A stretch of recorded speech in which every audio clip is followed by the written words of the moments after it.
Girls, what are some cute things your boyfriend does for you? So I've been with Kevin for about a year and a half. He's your typical guy's guy, loves his video games, can talk about cars for hours, and usually expresses his feelings through shoulder pats and awkward thumbs up. When we first started dating, his idea of romance was ordering extra fries for me without asking. But you know what? I loved that about him. He was genuine, no pretense. Lately, I've been dealing with anxiety. Nothing major, just that constant background noise of worry about bills, the future, adult stuff. Kevin knows about my anxiety because I'm an open book with him. Usually, his response to my venting is suggesting practical solutions or sending me random memes. Classic guy move, right? But yesterday showed me how wrong I was about calling him not romantic. I was having one of those days where everything felt heavy. Earlier, I'd spilled coffee on my favorite sweater, the soft pink one I wear when I need comfort, and I was sitting on my bed trying not to spiral over silly Instagram posts about perfect lives I'll never have. Kevin came over after his gym session, and instead of his usual routine of flopping on my beanbag chair to play on his phone, he seemed nervous. He had this grocery bag, and what happened next made me realize this wonderful goofball had been paying attention to every little thing about me all along. First, he pulled out my comfort ice cream, the store brand cookie dough one that I always say tastes better than the expensive brands. Then came the softest fuzzy socks with little cats on them. I always steal his socks because my feet are perpetually cold. But the next item?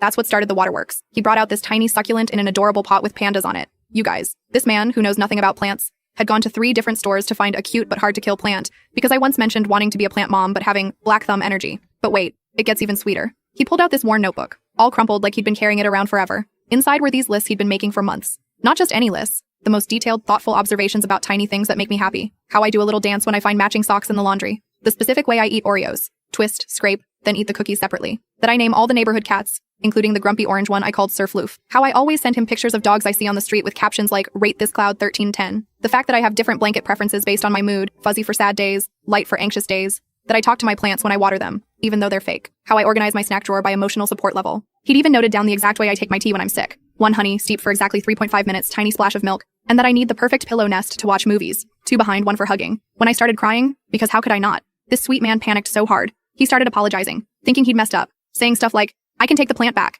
I kept the receipt because I wasn't sure if pandas were your thing this week. I went through a dolphin phase last month and he noticed that too. We ended up sitting on my bedroom floor, surrounded by his notes and empty ice cream containers, while he showed me more of his observations. Some were so specific it made me laugh through my tears. Must check phone is charging 3 times before sleeping. Names all her houseplants after Golden Girls characters. Has a special voice for talking to bread while it's in the toaster. Collects pretty rocks from parking lots and calls them her urban crystals. When I asked him why he did all this, his response melted my heart. He got all shy and said, remember when we first started dating and I was telling you about my dad's old car? You remembered every detail weeks later? Even the weird stuff about the broken radio that only played Spanish stations? Nobody ever remembers stuff like that about me. So I wanted to remember your stuff too. Then he admitted he's been working extra shifts at his job to save up for a real gift. But he wanted to give me this now because I seemed down. You guys, he thought this incredibly thoughtful gesture wasn't a real gift. I don't think he understands that this notebook is now my most prized possession.